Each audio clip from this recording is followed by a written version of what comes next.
दोस्तों, स्टार्टिंग में हम एक टीनेज लड़के को देखते हैं जिसका नाम होता है मार्क, जो एक टाइम लूप में फंस गया है और उसका एक दिन बार बार रिपीट हो रहा था और उसको सब पता होता है कि उसके साथ क्या हो रहा है।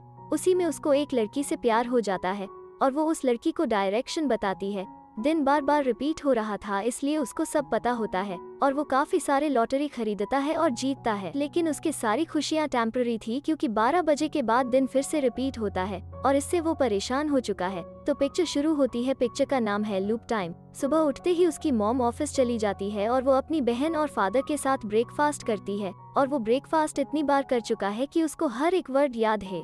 फिर मार्क स्विमिंग पूल में चला जाता है। वहाँ पर उसका क्रश आता है और उसे बॉल से बार बार मारता है, यह सोच कर कि एक दिन वो उससे बात जरूर करेगी। एक दिन बॉल मैग्रेट आके पकड़ लेती है और उसे पता चलता है कि मैग्रेट भी उसके जैसा एक ही दिन को बार बार जी रही थी और मैग्री को देखते ही उसे उससे प्यार हो जाता है और यह बात मार्क उसे उसके दोस्त को बताता है। एक दिन मार्गरेट से एक पेपर गिर जाता है। उसे देने के लिए मार्क मार्गरेट को कई दिनों तक ढूंढता है। एक दिन उसे मार्गरेट मिल जाती है और उससे बात करने चला जाता है। तभी उसे पता चलता है कि मार्गरेट भी एक ही दिन को रोज जी रही है। फिर वो लोग बात करने लगते हैं और कुछ मजेदार चीजें जिसने मार्क ने नोटिस किया था वो दोनों मिलकर उसे देखते हैं। उसके बाद वो उसे अपना नंबर ले लेती है क्योंकि दिन रिपीट होगा पर मेमोरी इरेज नहीं होगा। उसके बाद वो दोनों वहाँ से चले जाते हैं। उसके बाद दिन फिर से रिपीट होता है और वो मार्गरेट के नंबर को याद कर चुका था, इसलिए वो उसके नंबर पर फोन करता है और अगले दिन दोनों मिलते हैं। पर उन दोनों को यह पता नहीं होता कि ऐसा क्यों हो रहा है और वो लोग अपना दिन शेयर करता है। मार्क कहता है कि मेरा डैड सिविल वॉर पर बुक लिख रहा है।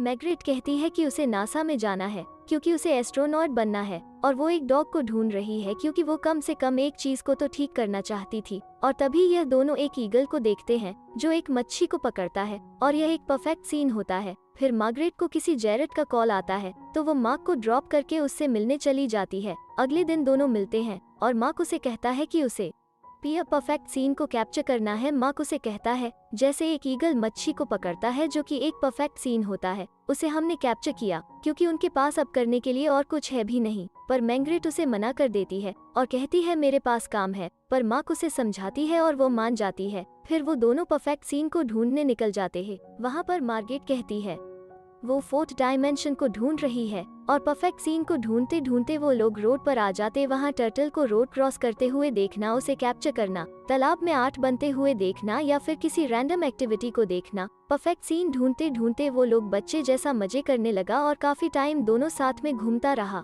और तभी मैग्रेट मार्क से कहती है वो नहीं चाहती कि यह दिन कभी खत्म हो। तभी जेरेट का कॉल आता है और वो फिर से चली जाती है। फिर मार्क जारेट को गूगल पर सर्च करता है और पता चलता है कि जारेट एक डॉक्टर है और यह बात मार्क अपने दोस्त को बताता है और वो मार्गरेट के बारे में उसे बताता है और हेनरी कहता है तुम्हें उसके साथ डेट करना चाहिए और टाइम आने पर उसे किस कर लेना चाहिए। अगले दिन मार्क मार्गरेट को सरप्राइज देता है स्कूल के जिम में। वहाँ पर वो स्पेस जैसा सीन बनाया था क्योंकि मार्गरेट एस्ट्रोनॉट बनना चाहती थी और मार्क सही समय देखकर मैग्रेट को प्रपोज करना चाहता था पर वो कर नहीं पाया। और फिर वो दोनों साथ में बहुत मजे करते हैं, स्कूल के अंदर साइकिल चलाने लगते हैं और मैग्रेट भी बहुत खुश थी। और मार्क मैग्रेट को अपने घर ले जाती है। वहाँ पर वो अपने पेरेंट्स के बारे में पूछती है, बोलता है वो अपने बहन और डैड को जानता है पर उसकी मॉम सुबह उठकर जल्दी ऑफिस चली जाती है और 12 बजे टाइम रिवर्स हो जाता है, इसलिए वो काफी टाइम से उसके मॉम से नहीं मिला। फिर मार्क मार्गरेट से उसके पेरेंट्स के बारे में पूछती है पर मार्गरेट बातों को घुमा देती है। फिर वो दोनों टाइम मैन टीवी शो को देखते हैं। फिर मार्क बाथरूम जाता है और अपने आप को तैयार करता है ताकि वो मैग्रेट को प्रपोज कर सके। मार्क अपने टाउन का मैप बनाता था और यह मैप मैग्रेट को मिल जाता है। क्योंकि टाइम रिवर्स होता था इसीलिए मार्क टाउन के हर कोने में जाकर एक परफेक्ट मैप बनाया था। फिर मार्क आकर रोमांटिक मोमेंट क्रिएट करता है और मैग्रेट को किस करने की कोशिश करता है पर मैग्रेट मना कर देती है। वो कहती है उसे जाना है क्योंकि ठीक 4 मिनट के बाद जेरेट का कॉल आने वाला है। तभी मार्क को लगता है मैग्रेट उससे कुछ छुपा रही है तो वो मार्गरेट से पूछती है तो मैग्रेट कुछ बताती नहीं है। इस पर वो गुस्सा हो जाता है पर मैग्रेट उसे मनाती है और कहती है हम एक ही दिन में फंसे हुए हैं और हमें अपने दिन से छेड़छाड़ नहीं करनी चाहिए। पर अभी वो लोग कुछ कर भी नहीं सकते थे और न ही उनके पास दूसरा कोई ऑप्शन था। अगले दिन सुबह उठते ही डैड से मॉम के बारे में पूछता है। फिर वो हेनरी के पास जाता है और उसे सब बात बताता है।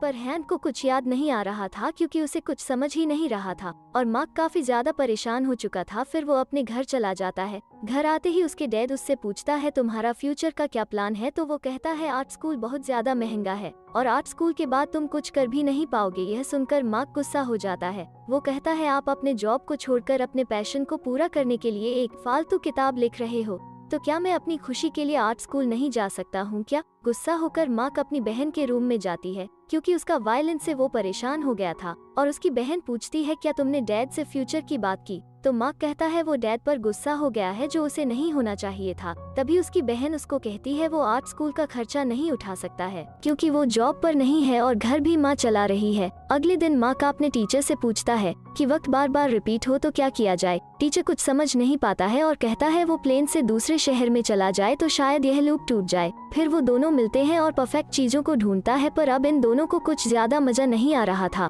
पर मैग्रेट को एक ही दिन में फंसे रहकर बहुत मजा आ रही थी क्योंकि ना ही उसे स्कूल जाना है और ना ही उसे जॉब पर जाना है। तभी मार्क कहता है अगर हम ऐसे फंसे रहे तो हमें अपने सपनों को पूरा करने का कोई टाइम नहीं मिलेगा। हम 16 घंटे से ज्यादा कुछ नहीं कर सकते हैं। मैग्रेट कहती है मेरे लिए इतना टाइम बहुत है, मैं इसी लूप में रहना चाहती हूँ, मैं इसे नहीं तोड़ना चाहती। मार्गरेट सोचती है मार्क उस पर गुस्सा है क्योंकि उसे किस करने नहीं दिया। फिर मार्गरेट मार्क को लेकर एक घर में जाता है, वहाँ पर वो दोनों बहुत तोड़फोड़ करता है। उसके बाद मार्क मार्गरेट को अपना प्लेन का आइडिया बताता है पर वो मना कर देती है। फिर मार्क उसे समझाता है उसे ऐसा करना चाहिए, बताता है कि लोगों की जिंदगी इससे छीन रही है। उसका डैड अपने बुक को कभी पूरा नहीं कर पाएगा, हेनरी अपना गेम कभी फिनिश नहीं कर पाएगा और यह टाइम ऐसा ही रहेगा हमेशा। उसके बाद मार्गरेट उसके बातों को मान जाती है। फिर वो दोनों जापान की फ्लाइट पकड़ता है पर चुपके से मार्गरेट प्लेन से निकल जाती है पर मार्क नहीं निकलता है। प्लेन जब डेट लाइन को क्रॉस करने वाला होता है तभी दिन रिवर्स हो जाता है और कुछ भी चेंज नहीं होता है। फिर उठकर मार्क अपने डैड और बहन के साथ ब्रेकफास्ट करने लगता है। ब्रेकफास्ट के दौरान मार्क अपने डैड से अच्छे बातें करता है और वो अपने डैड से अपने बुक के बारे में पूछता है। उसके डैड को यह बहुत अच्छा लगता है। फिर वो अपनी बहन के सॉकर गेम देखने जाता है और उसकी बहन गेम जीत जाती है। उसके बाद से मार्क अपना छोड़कर हमेशा दूसरों के बारे में सोचने लगता है। उसके बाद क्लास ज्वाइन करता है, अपने बहन के साथ सिंगिंग भी सीखता है और स्केटबोर्डिंग करने भी जाता है जहां उसे चोट लग जाता है और वो हॉस्पिटल में एडमिट हो जाता है। वहां पर मार्गरेट को देखता है जो अपनी मॉम से मिलने आई थी। वहां पर उसकी मॉम की डेथ हो जाती है और जैरेट उनका ही डॉक्टर था जो शाम को 4 बजे फोन करके बताएगा कि उसकी मॉम की डेथ हो चुकी है। अब मार्क समझ गया था मार्गरेट क्यों नहीं चाहती थी ये लूप खत्म हो जाए, क्योंकि वो अपनी मॉम को नहीं खोना चाहती थी, इसलिए वो टाइम लूप को तोड़ना नहीं चाहती थी। अगले दिन मार्क अपने मॉम के ऑफिस जाने से पहले ही मिलता है और उसे गले लगा लेता है क्योंकि उसे अब मॉम की अहमियत समझ आ गया था। फिर वो हेनरी को मिलता है और कहता है अब वो लाइफ को समझ पाया है, क्योंकि उसे लगा था ये एक लव स्टोरी है और वो इसका हीरो है, लेकिन यह स्टोरी उसका था ही नहीं। यह स्टोरी मार्गरेट की थी और वही इसका लीड कैरेक्टर है। नेक्स्ट डे मार्गरेट को घुमा हुआ कुत्ता भी मिल जाता है। फिर वो हेनरी के पास जाती है ताकि वो उसके गेम को पूरा कर सके। वो कहती है वो मार्क की दोस्त है और वो गेम खत्म भी कर देती है। फिर उन्हें एक मैप दिखता है जो कि 4 डायमेंशन वाला मैप था। फिर हेनरी के पास डॉग को छोड़कर मार्क के घर जाती है और मार्क के मैप में जो भी परफेक्ट मोमेंट लिखना बाकी था वो लिखती है। फिर वो लाइट डालकर 4 डायमेंशन का मैप बनाती है। फिर भी वो मैप अधूरा था क्योंकि मैप में एक परफेक्ट मोमेंट मिसिंग था और वो उसे पूरा करने जाती है क्योंकि वो बचपन से ही 4th डायमेंशन को ढूंढ रही थी। फ्लैशबैक में हम मार्गरेट को देखते हैं जो अपनी मॉम के साथ थी और वो अपनी मॉम को छोड़ना नहीं चाहती थी, लेकिन उसकी मॉम उसको समझाती है कि सबको एक दिन टाइम के साथ जाना है और वो एक परफेक्ट मोमेंट होता है।